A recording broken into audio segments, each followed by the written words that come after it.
बिहाड़ी शहर और गिरदोनवा में यूटिलिटी स्टोर्स पर घी ब्लैक में सेल होने लगा। आवाम को मैसेज के नाम पर सारा दिन जलीलो ख्वार किया जा रहा है। सिफारिश का निजाम आज तक थम न सका। मनपसंद लोगों को घी की पेटियों से नवाजा जाने लगा। जिले इंतजामिया ने चुप साथ ली। मजीद वहाँ की सूरत हाल क्या है बता रहे हैं वहाँ पर मौजूद हमारे नुमाइंदे आमिर कुरैशी।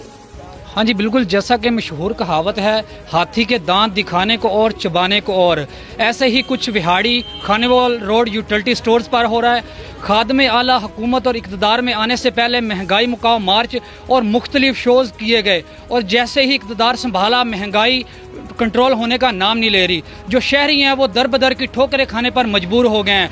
आम शॉपों के अलावा यूटिलिटी स्टोर्स पर भी जो खुर्दवशीनोश की चीज़ें हैं वो आसमान को छू रही हैं और जो इंतज़ामिया है वो कंट्रोल करने में बुरी तरह नाकाम हो चुकी है। शहरियों का कहना है कि यहाँ पर जो सिफारशी खर्चल है वो सरेआम है। जो भी इनसा मुलाजम आता है वो गुंडागर्दी के साथ अंदर इंटर हो जाता है और हमें सारा दिन ये कहकर कि आपके मैसेज का रिप्लाई नहीं आया, आपका मैसेज नहीं हो रहा, यहाँ पर तजलील की जाती है। और हमारी आला हुकाम से ये अपील है कि इनके खिलाफ सख्त से सख्त कार्रवाई की जाए। जी। झंग में निजी स्कूल की जानिब से